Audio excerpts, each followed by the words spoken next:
The place is the 5-mile test oval at the Chrysler Proving Grounds. The event, performance checks of the production model gas turbine car. This was the culmination of tens of thousands of miles in road experience and improved design, resulting in a gas turbine engine specifically adapted to the exacting requirements of today's motorist. What if I told you there was once a car that could run on Chanel No. 5 whiskey and even turpentine? A car so ahead of its time, it left everyone else choking on its jet-powered fumes, until it didn't. Meet the Chrysler Turbine Car, a machine so bizarre, so audacious, that it could only come from the wild minds of the 1960s. In the heart of the 20th century, where dreams were as big as tail fins, Chrysler decided to play with fire, literally. In the swinging 60s, while everyone else was busy putting men on the moon, Chrysler had its sights set on a different kind of revolution. They wanted to reinvent the wheel, literally. And what better way to do that than by slapping a jet engine into a family sedan? Enter the Chrysler Turbine Car, a vehicle that could run on pretty much anything that burned. Seriously, anything. It was like the car equivalent of your weird uncle who'd drink whatever was left in the liquor cabinet at the end of the night.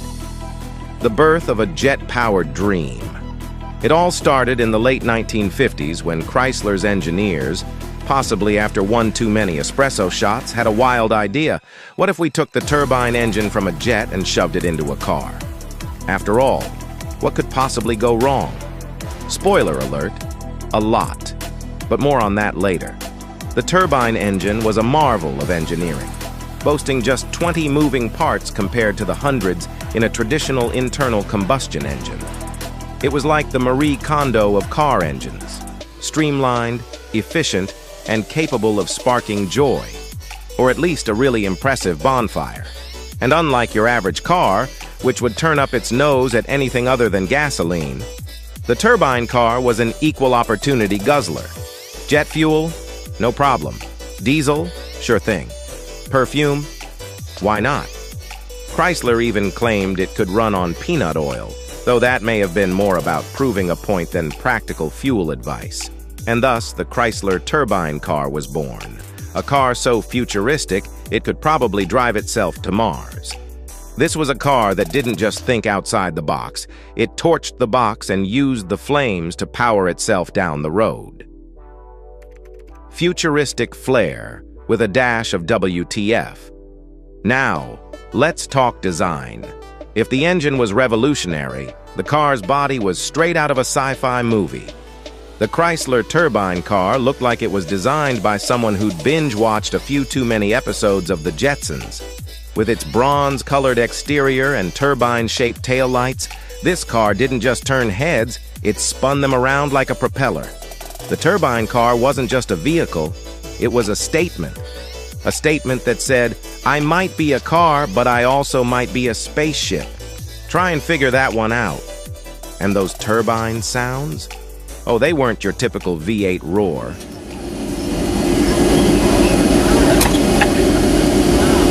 Burning kerosene.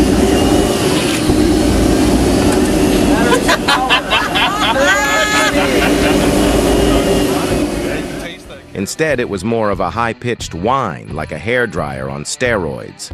Chrysler insisted this was the sound of the future, but to some people, it was just the sound of a really bad headache. Imagine cruising down the highway, windows down, and instead of the comforting rumble of an engine, you're treated to the dulcet tones of a jet taking off. And if that didn't get you noticed, the smell certainly would. Depending on what you used for fuel, your car could either smell like a bakery, a distillery, or a slightly burnt turkey dinner. Truly, this was a vehicle for all the senses. Turbine fever takes over America. Chrysler wasn't shy about hyping their creation. In 1963, they rolled out a fleet of 55 turbine cars to lucky members of the public, who were chosen to test drive these mechanical marvels. It was like winning the lottery, but instead of cash, you got a jet-powered car that may or may not explode in your driveway. For 2 years, these futuristic vehicles were driven by everyday Americans, from the suburbs to the city streets. People were awestruck. Kids chased after it like it was the ice cream truck. Neighbors gathered around just to hear the turbine whine and take a whiff of whatever exotic fuel was in the tank that day.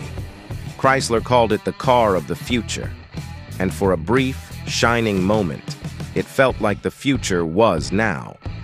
But as with all things too good to be true, there was a catch. Actually, there were several. First, the car was notoriously slow to accelerate. While it could eventually reach impressive speeds, getting there was a bit like waiting for a kettle to boil. And speaking of boiling, the engine was prone to overheating if you dared to push it too hard. But hey, who needs speed when you've got style, right? And then there was the matter of maintenance. Sure, the turbine engine was supposed to be simpler, but that didn't make it any less finicky. The slightest hiccup and you were looking at a repair bill that could fund a small country's space program. Why the turbine dream died. So, with all this hype, why didn't the Chrysler Turbine Car become the next big thing? Why aren't we all driving jet-powered cars today? The answer, like so many things in life, comes down to money, politics, and a healthy dose of bad luck. First off, the car was expensive. And not just, I need to save up for a few years expensive, but I need to sell my house and possibly a kidney expensive. The turbine engine was a marvel, but it was also costly to produce. Chrysler would have needed to sell these cars at a loss or charge so much that only the super rich could afford them. And even then, the prospect of maintaining such a vehicle was enough to give even the wealthiest buyer pause. Then there was the issue of infrastructure. While the turbine car could run on almost anything, that didn't mean it was practical. Gas stations weren't exactly stocking Chanel No. 5 or peanut oil, and the idea of converting every service station in America to accommodate these futuristic vehicles was a logistical nightmare. Plus, the oil companies weren't too thrilled about the idea of a car that could sidestep their entire industry. Big Oil wasn't just going to roll over and let this turbine revolution happen. Show clips of various people driving the car with exaggerated expressions of shock and awe. Driver 1, "It's so quiet. I thought I was floating on a cloud." Driver 2, "I filled it with kerosene. My wife thinks I'm starting a barbecue."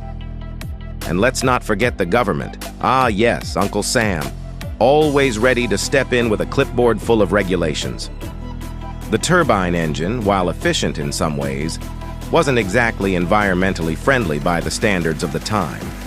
The exhaust was hot enough to roast marshmallows, and the emissions were, well, let's just say they wouldn't pass today's strict standards. In the end, Chrysler faced a perfect storm of financial, technical, and political challenges. The dream of a jet-powered future was grounded by the cold, hard realities of the world. So, what happened to those 55 gleaming turbine cars? Well, like all good things, their time in the spotlight came to an end.